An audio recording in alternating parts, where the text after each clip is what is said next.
Courage is the most important virtue.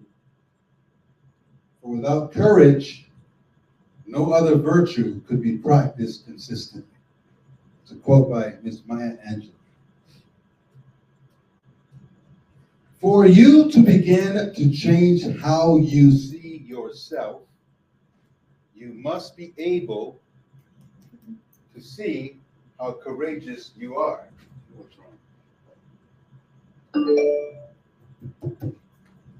You must be able to see and understand how courageous you really are, how courageous you've been to even be here today. Most of you never ever acknowledge how courageous you are. You might feel lost, you might feel like you haven't found your way yet, but you must first acknowledge how courageous you've been up to this point. How many Jehovah's Witnesses do we know that fake it? Y'all know some people like that? Fake it. Living a double life. Appearing to be what they're supposed to appear to be in front of people. How many of you know people that have squashed who they really are to be accepted by others? And here you are, the courageous ones. All of you went against your programming. You were able to lose family and friends. You were able to withstand the criticism that came from the people that you love because you had a need to live a life that was authentic and in alignment. So give yourselves a hand, courageous people.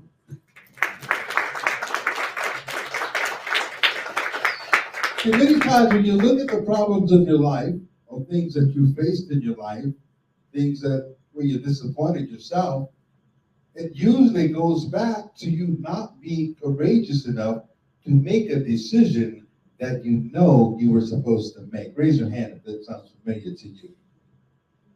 When you stayed in a relationship that you weren't courageous enough to leave. How many have done that? When you stayed in a religion a lot longer than you know you should have, squashing the doubts that were coming up for years. Raise your hand if you've been there. See, courage. Everyone is born a caterpillar, but at some point you're supposed to turn into a butterfly. Now, religion, like the witnesses, they're trying to keep you like a caterpillar forever. They don't want your wings to spread out and fly. They don't want you to see how beautiful you really are. Now, you had the courage to leave the witnesses.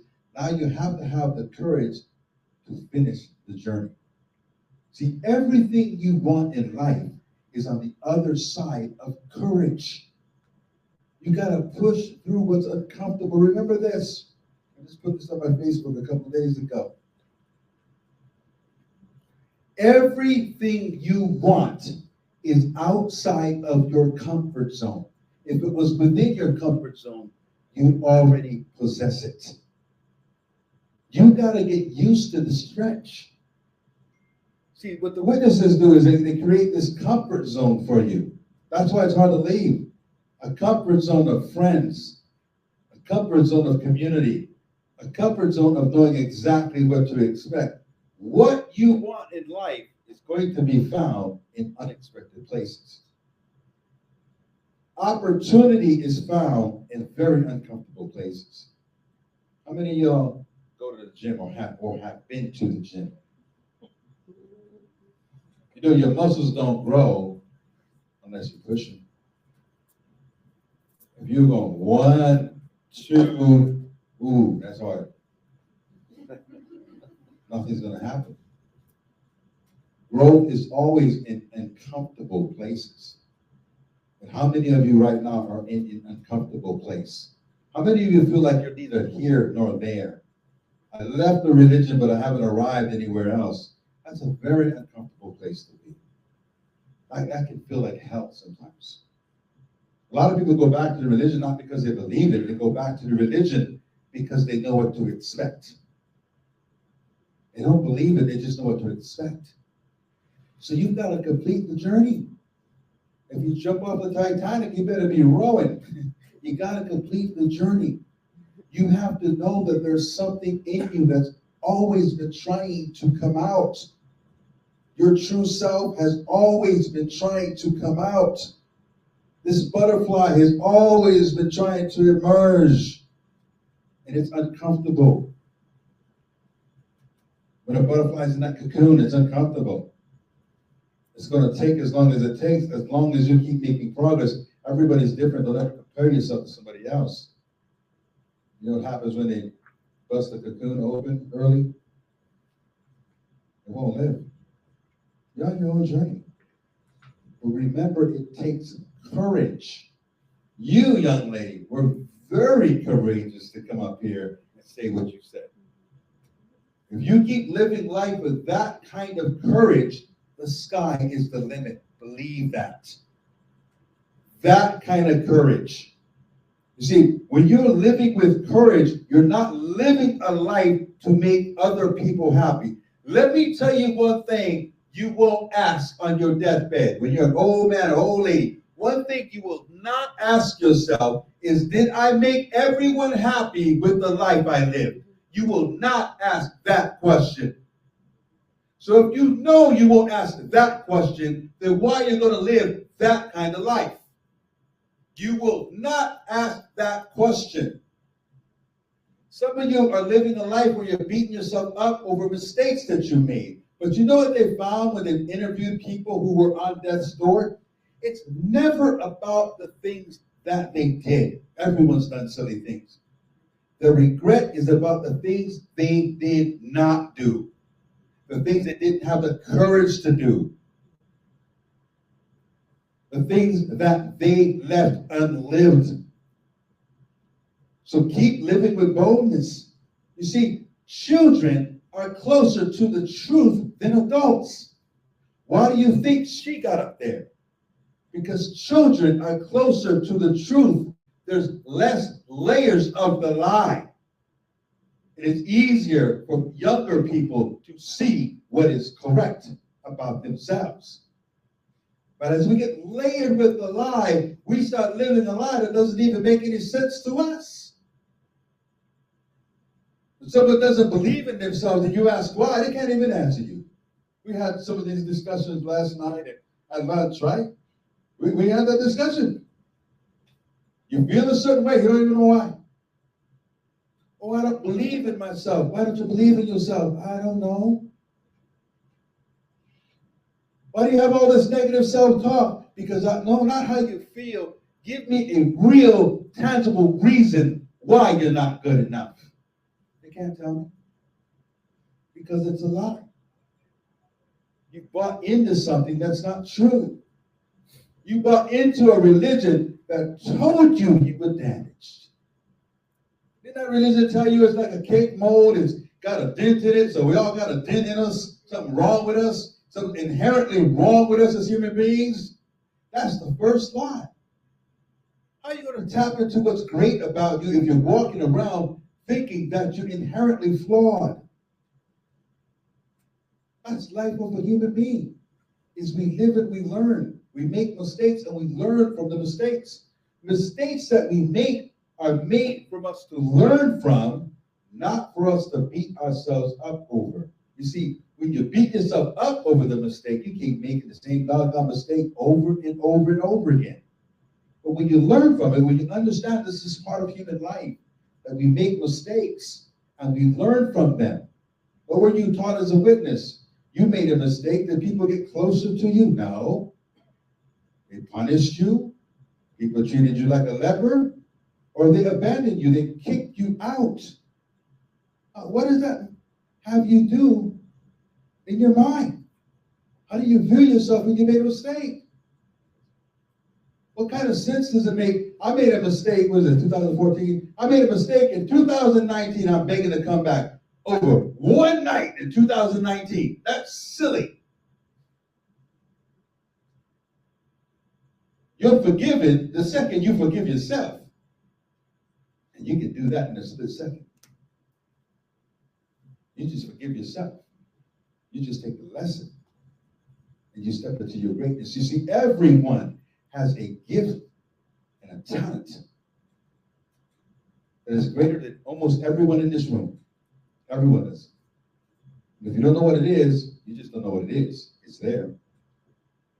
Everyone has something special about them.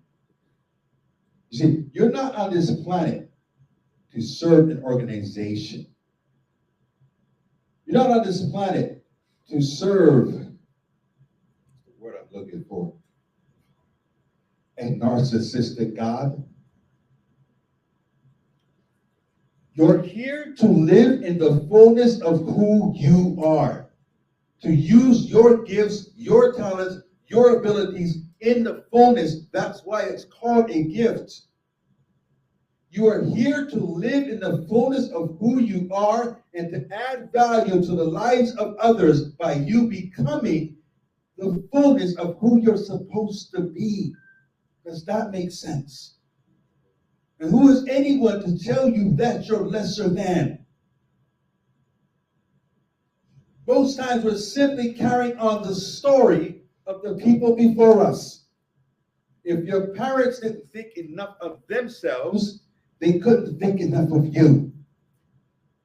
If your parents did not know how to manage their lives and they had to cling on to a religion, then they're going to teach you to do the same thing. Anybody ever hear something called epigenetics? It's with the environment that we're raised that gets to be a part of who we are. And it gets passed on. We can write our own story because life is simply what we have taken on as truth. See, it's no accident that the witnesses use the word the truth. That's a mind hack. Some of y'all don't even believe it and still say it. I heard it a few times at lunch. Now, the first thing you need to do is stop using their language. Never call something that you know is a lie the truth ever again. Ever. How many of you have a label on yourself, like disfellowship or something like that? How many have that label that was put on you? Raise your hand. Don't ever call yourself disfellowship again. As long as you're using their language, you're playing their game. As long as you call yourself that, you're playing their game. Now, some of you have heard me say this before. Imagine this. I'm at a grocery market, and this little old lady walks by and goes, "Hey, you Rodney Allgood?" I say, "Yeah, I'm Rodney Allgood." "Rodney, you remember me?"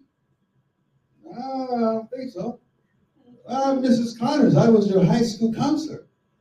"Oh, yeah, Mrs. Connors, I remember you. You know, young man, I put you on detention third quarter of 1985.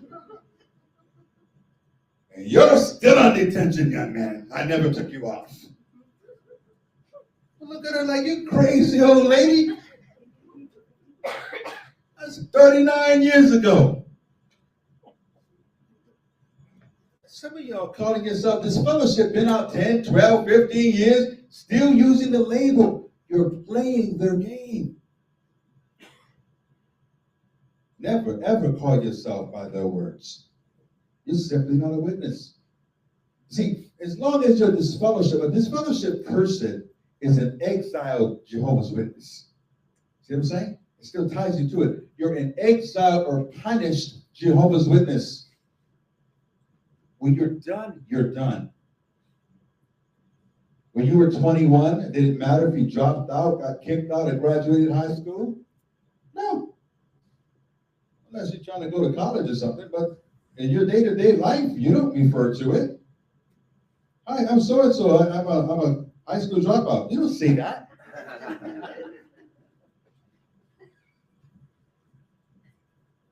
You don't live by that label. Who are you? You have expanded beyond the religion. This is the boldness I'm talking about. You have expanded beyond the religion. As your consciousness expands, sick last week. As your consciousness expands, the religion becomes smaller, you become bigger. I don't avoid any witness I see. When I go back to my hometown, most people, they put their head down, they walk down the other lane, they're trying to avoid people. Like you, something wrong with you. That person is like, oh yeah, that's right. You're playing the game. That's right. He just fellowship, but she, look at her. Worldly, look at her. Scuttle away. Yeah, acting like a roach and the light came on. Oh, I walk right up to them. I don't play your game. Hey, how you doing, Bob? Not brother or so. How you doing, Bob? How you doing, Henry? Hey, Rodney, hey, the end's near, man. You ever think about coming back to Jehovah? No, me and you are two absolutely different planets about that subject. Anyway, how's the wife and kids? See, I just take the conversation right away. How's the wife and kids? Oh, they don't even know what to do because I'm not playing my role. I'm not following your script. They don't know what to do. I shake their hand, bring it in, man. I hug them. I keep it moving. They don't know how to act. Sometimes they'll ask me. They won't know. See, I never got the label of this fellowship. I never got that label. But I don't tell them. Sometimes people will say, hey, Rodney, you're not this fellowship, are you? No, I don't use those labels. None of them. You want to talk to me, we can talk. See, I don't play your game. I'm not going to say I'm not this fellowship.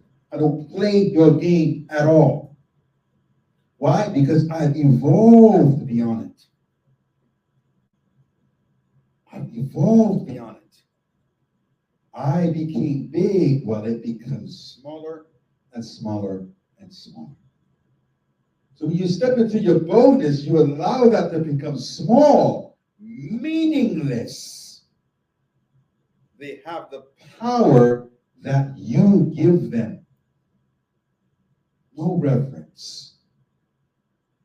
No disrespect, but no reverence. How many people were trying to fade out or trying to leave and were afraid of them knocking on your door? Ooh, the elders are here. They have zero power. Once you decide you're not playing, you're not playing. Once you're about 16, 17 years old, and you decide you don't want to go to school no more, what can they do? You dropped out, I'm done. It don't matter. Your principal shows up. Got nothing to say. You're done. So you're done when you say you are. You're done when you're done because it's your life to live. So now it's time to step into who you are, to live with courage and to walk boldly. You see, the religion taught you to be bold for the religion, but not bold for yourself. Oh, you take a bullet for Jehovah. You take a bullet for the Watchtower in a second. You let your own kid die needing blood, but not bold for you.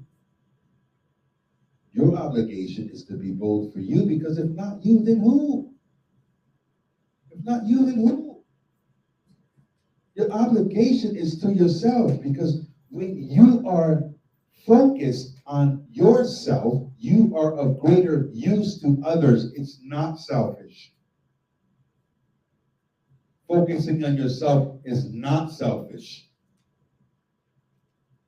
Having nothing to give is more selfish than focusing on yourself, having plenty to give. And all of you have something to give. That's what makes you special. The words of this poem, it goes like this. Because there's a gift that dwells inside of you, bestowed by the universe. Your purpose lives within your heart, where it was given to you at birth. Your worth is not in question, but it's doubt that won't let you see the greatness that resides inside of you. It's your belief that sets it free. This gift is not for you. Your gift is for us all. So consider it as selfishness if you don't heed your call. This life that we are blessed to live is not merely to exist. It's time to change your point of view, so take time to ponder this. Now imagine yourself old and it's your life that's in review. Will you be filled with regret of the things you did not do? Or will you have an empty feeling as you sit and stare, knowing that you will leave this earth with a gift you failed to share? So live to leave a legacy. And always remember this: you are one of a kind, and you were born to shine. Your purpose is your gift. Walk courageously in who you are, because every single one of you is a one of one, never to be repeated again, special edition human being. Every single one of you. And if you're living a life that is beneath what you want to live, then you are carrying thoughts that is beneath who you truly are. You must become a vibrational match for what you want. Now, a lot of times I do these exercises with people.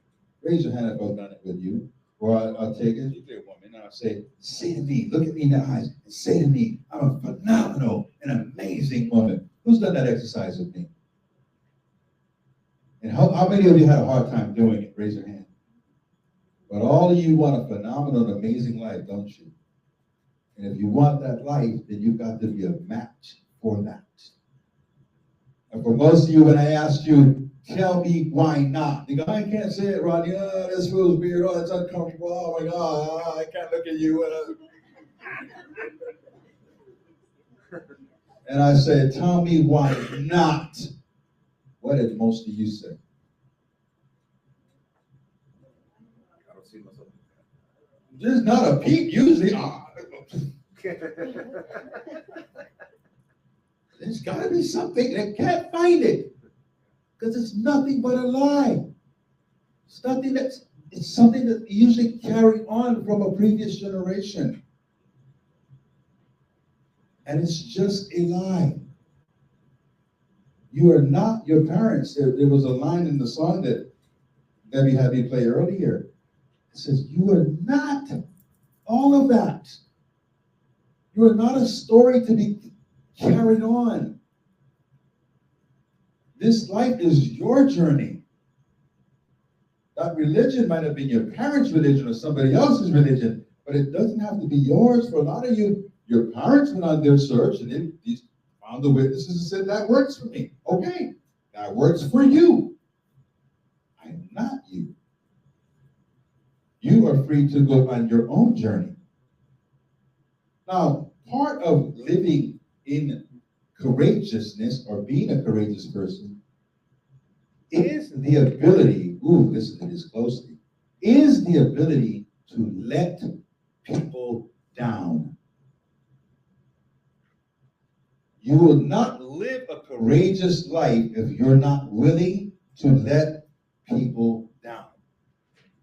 Because you can't make everyone happy. If a person standing on letter A thinks you're great,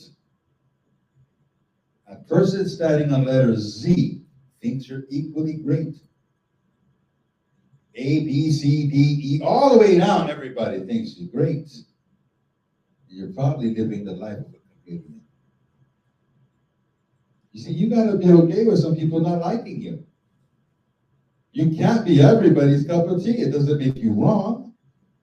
But most of you are programmed to live a life to make people happy. You assumed a character. And that character was to please other people, and it made you inauthentic. And when you left the religion, you had no clue of who you were. Just to the words of this poem, it goes, raise the beliefs that were never mine. A detachment from my true self showed over time. A lie I lived for so very long, never understanding my truth about what's right and wrong. Like a chameleon, I would change my colors at will, so the people I love would love me back still. But is it true love if it's taken away because something called truth is not seen the same way? You see, we all have the power to use our own minds and seek understanding that we all wish to find. This journey is mine. It belongs to no other, no brother, no sister, no father or mother. See, I was created unique and like no one else, but my talents and gifts were then put on the shelf. But now it's time to break free from these chains and shatter the bondage that's inside of my brain. Now I'm finally free. I can soar to the sky. I was created in the image of the one who's most high. Every single one of you carry a greatness that is yours. It's yours. Wake up to what it is. Don't look for people to validate what they don't understand. I'm going to say that again. Don't look for people to validate what they don't understand. My parents could not validate me. It's not in them. I grew to a world beyond their understanding. They can't get it. Remember this. Only people who are growing themselves can see the growth of another person. I'm going to say it again. Only a person that is growing themselves can see the growth of another person. People who do not grow will always speak to who they knew or who they wish you to be. They cannot see who you've become. Am I making sense? So you heard this when you were a witness throwing your pearls before swine. Very applicable. To be okay with it. What's the power you step into when you go, I understand you can't see me. I get it. Instead of bashing your head against the wall, why don't they get it? Why don't they understand me? You see, consciousness is not equal. We were talking about this last night. Consciousness is not equal, just like a certain kind of intellect isn't equal. There's some people that can just do numbers in their head. There are some kids that could finish their test half the time I could do a test. That kind of intellect isn't equal. I could never beat those kids at a test. But a certain kind of consciousness isn't equal either. Some of you had a consciousness beyond your parents when you were a teenager. You know what I'm talking about? I have never really met your daughter yet, but I'm guessing her consciousness is above the environment she's in. Do you feel like that? That you can see things that the people around you can't see, even the adults? Like, well, you're not seeing what I'm seeing? You see, a conscious person, oh, y'all can laugh at this. A conscious person could not watch that JW broadcast and see a grown man talking to all of you like this. Now, wouldn't it just be ridiculous if a grown man talked to you like this? A conscious person would go, what am I watching? We're grown men and women.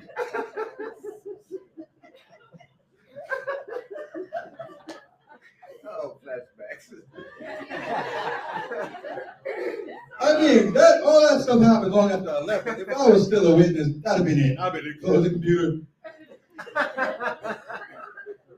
This one of the top dudes in this whole thing? This one of the leaders? See, you caught that, didn't you? You caught, yep, see?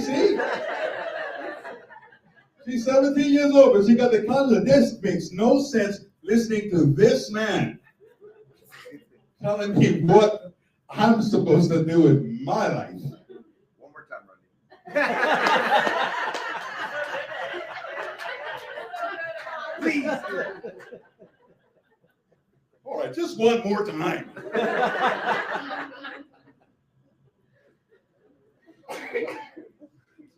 So understand that you have a consciousness. Y'all laugh for a reason. Now, if there was a Jehovah Witness in here, they'd be offended. Look at me like, fun of our governing body. Step into it. Step into who you are. That's what the world is waiting for. Only you can do what you do the way you do it. Only you. You don't need validation. People can't usually validate something that wasn't given to them. Only you can do what you do. Find the greatness in you. Some of you can cook and just like take it. No, just what it needs. Can't teach that. Some people, you artists, you got blue all on the nose. What? Why you got blue on the nose? But it look good. Can't teach that. Some of you just understand people.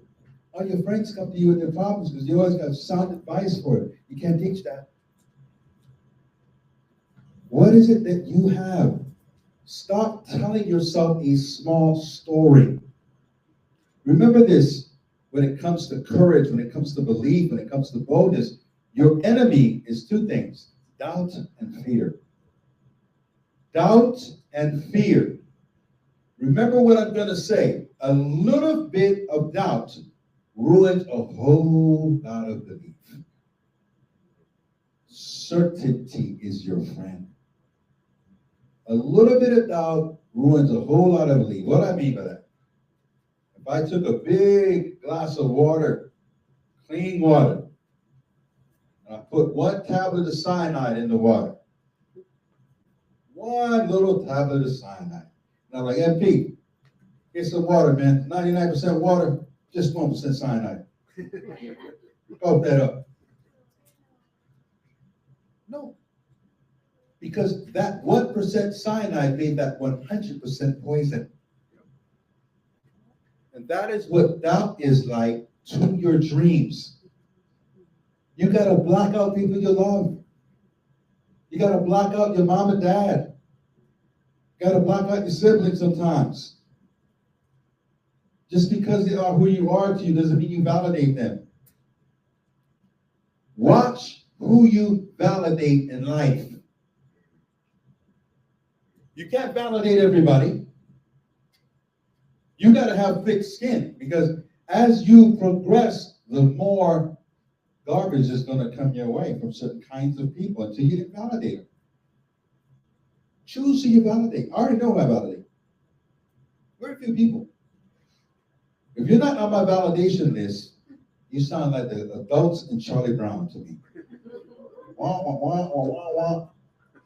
I don't validate everybody. I only validate the people who have what I want or they have what they want. Both people can give me sound advice. You ever go to the gym and you look at a trainer and you're like, not you, buddy. Not you. Why do we validate everybody? You have to be certain about you because you're certain about you. You gotta have thick skin. Even for me, running this group, I gotta have thick skin. People come at me sometimes, but I just know that's a hurt person. I don't validate it. I just kicked somebody out last night, but I don't put any energy into it. Watch who you validate. Understand that you're on a different journey now. You can still love someone without validating them. Doesn't mean you gotta hate them. Just don't validate them. And step with boldness. Understand what your boundaries in life are. And be able to let people go and be able to disappoint people. See, somebody who's disappointed in my life has no life. You got your own life to live. And somehow my life is devastating you. I know you're not focused on your life. Because when you focus on your life, you honor everybody else because you expect to be honored. But when my life is wrecking your life, then you have no life. I'm okay with outgrowing people. See, reason, season, or lifetime. Reason, season, or a lifetime. More times than not, friendships and relationships have an expiration date like milk. Good on Sunday, and the next Saturday, you might have to let that go. And it's okay. As you grow, this will happen. Stop fantasizing about the life you had. How many people just feel like that they're missing of the community? Oh my God, I missed that community when I was a witness. Raise your hand, be honest about it. Raise your hand. Okay? Realize this. You're missing what you knew as a witness. That's what you're missing. For you to have what you remember, you have to be one. So even if the witnesses said this tomorrow, no more disfellowshipping, embrace your family, embrace people, you will still have nothing in common with them. So get rid of the fantasy. You don't have to hate your memory. I don't hate my memories. It's just in another time of my life. It's another book. I'm writing a brand new book. This book, I create the story. I write the story. I pick the characters. I'm the casting director of the movie that's being made. I do all of it. I'm the main dude. Everybody else is, co-stars. In that old book, the religion was the star of the book. We didn't really write it. We just kind of reworded, but it's like a watchtower, like raise your hand. You're saying the same thing. You put in your words. That's what the old book is like. But I don't hate the old book. It's just on the shelf. Sometimes I visit the old book. I pull it out and just catch up with people. I do it on Facebook sometimes. I look up old folks I do. Oh, they had kids. Oh, okay. Grandparents. Oh, so-and-so passed away. I catch up. But it's not this life. I do the same thing with classmates. I go to class reunion, doesn't mean I'm back in high school. Right? That book's just over here. I don't hate it. I don't hate my years. I had good times, a lot of good times when I was a witness. I just outgrew it. I had a lot of good times when I was in high school. Do I want to do high school things today? No. So remember, it's a fantasy. I just wish I missed this. No, that's who you were. It doesn't match who you are today. Now, if suddenly they got rid of all that stuff, you go, man, you heard they got rid of this fellowshipping? Oh my God, I'm gonna hang out with my friends. Right? And you be sitting there, Carolyn, like, oh, so Debbie, how many pioneers in your hall? Oh, we got 14 pioneers. Oh, that's gonna be a conversation for 2 hours of that. Did you hear so-and-so got this fellowship? Yeah, she was a pioneer and she ran off her brother so-and-so. Oh my God. Can you believe it? Oh my God, I always knew he was kind of weird. Gossip, gossip, gossip, gossip, gossip. Your ears would bleed. You're like, I thought I missed this. I don't miss this. You have this fantasy of what it was like when you're one. That stuff would make me crazy today. Like Tamara said earlier, she said, small minds talk about people. What y'all talk about when you're a witness in the car group? Philosophies? No. People. And if there was an assembly, events. People and events. And big minds talk about ideas, dreams, philosophies, and ideas. Which one do you want to be? 1, 2, or 3? You've all outgrown those people. And when you see that you've outgrown them, you don't have to be mad anymore. You don't have to feel like you're missing something. You've outgrown it. You've outgrown it. Now, from this point on, your job is to begin to believe in yourself. Even if you can't do it that, which you can't, it takes time. You have to make the decision that is my quest. I'm on a journey to believe in myself. I'm on a journey to love myself. When you have problems in life, I would go as far to say that self-love is the base of 80, 90% of it. that if you looked at yourself the right way, you'd make different decisions. You might say, well, that's not really true, because my problems is my relationship is my problem. Well, if you love yourself or not, you might make different decisions about that too. You might have boundaries about that too. You see, you got to love yourself. Now, I'm not asking you to put yourself on some crazy pedestal. Let me make it more reasonable for you. How many got kids in here? Think of your kid being 7, 8 years old. I always got to qualify it because your kid might be in that kind of stage, 18, 19, not so fun sometimes. 7, 8 years old. You're looking at your kid playing in the yard. Didn't you think, my kid is amazing? Did you think that? Anybody did think that? You didn't think that? Yeah. Think that. You did think that.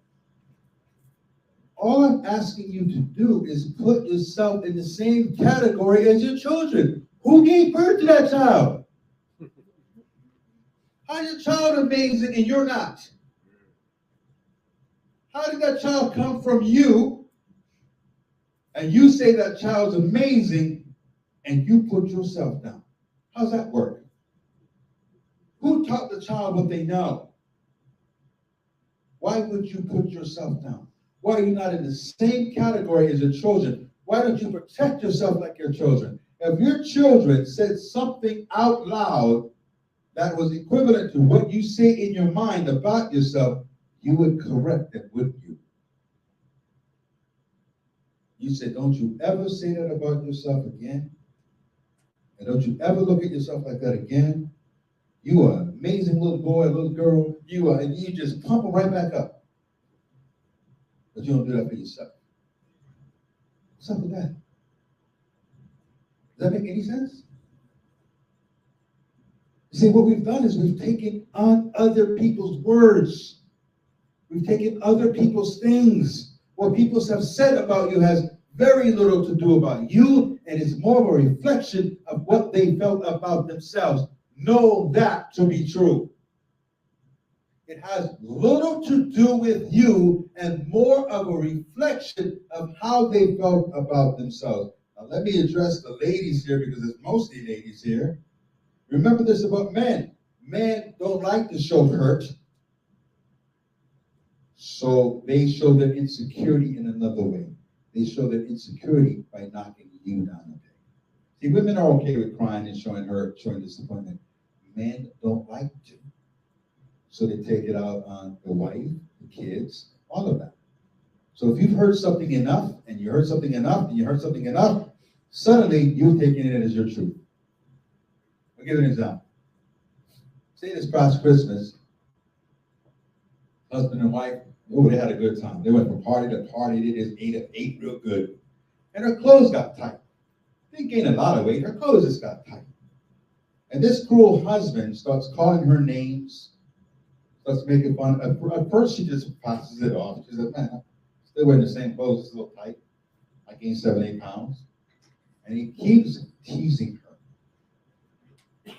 What will she see in the mirror a month later? A very exaggerated version, correct? You know what I'm talking about? And then what will happen in 3 months?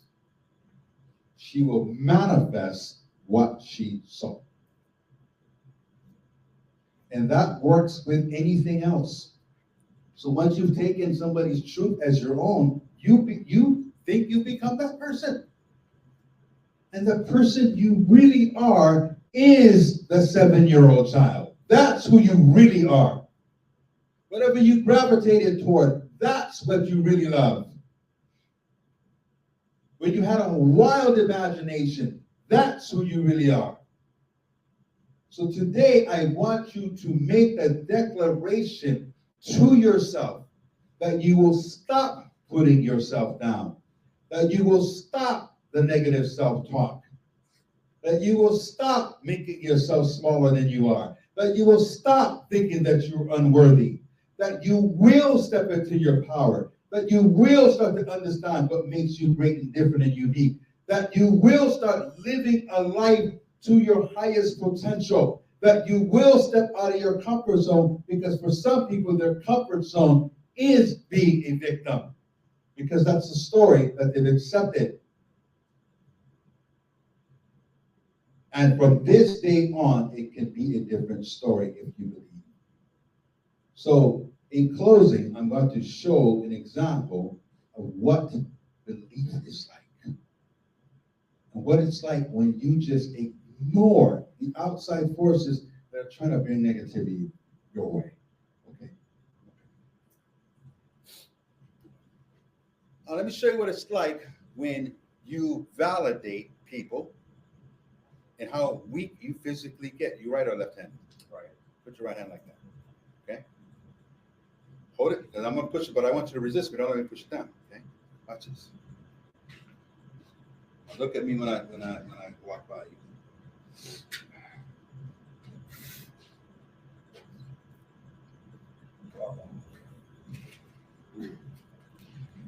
Okay. Now I want you to decide to zip from the bottom all the way up, just zip up this protective force. Nothing can come through here. See, any negativity stops right there. Can't even come through. Okay? Put your arm up again. Okay? But zip it first. Right there. Yeah, there you go. There you go. Nothing can come through. It's like right here where I just take this. That's what that is. Bam! It bounces off. Put your arm up again. Okay? Don't let me push it down.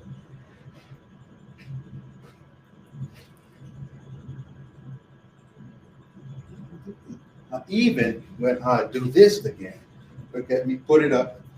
Zip the second. There's another zip right there. Put that one up too. Okay, all right, put it up.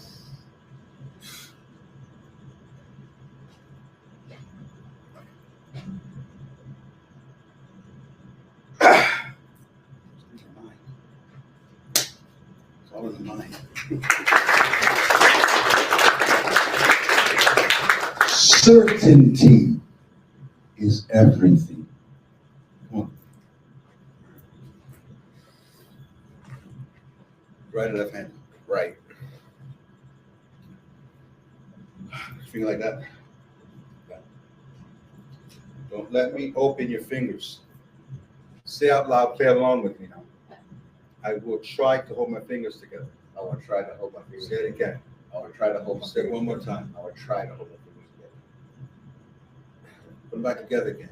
Certainty is everything. That's why you need to believe in yourself and your words. I will hold my fingers together. I will hold my You fingers cannot together. move my fingers. You cannot move You my will fingers. not move You my will fingers. not move my fingers.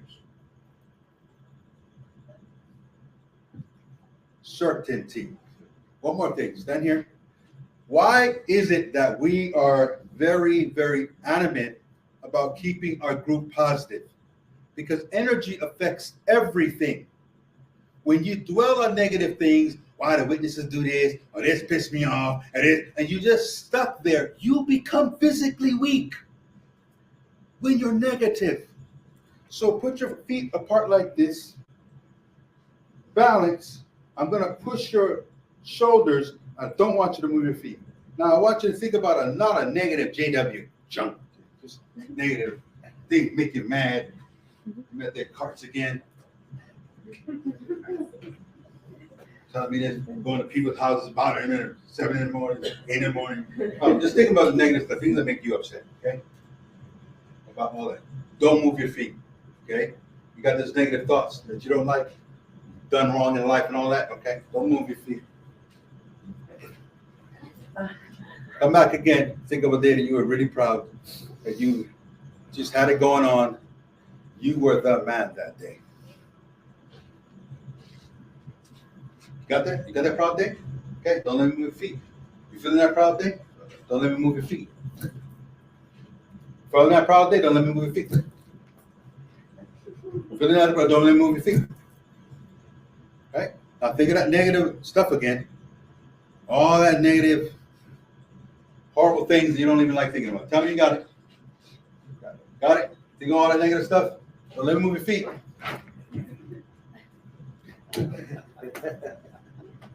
This is why we try to stay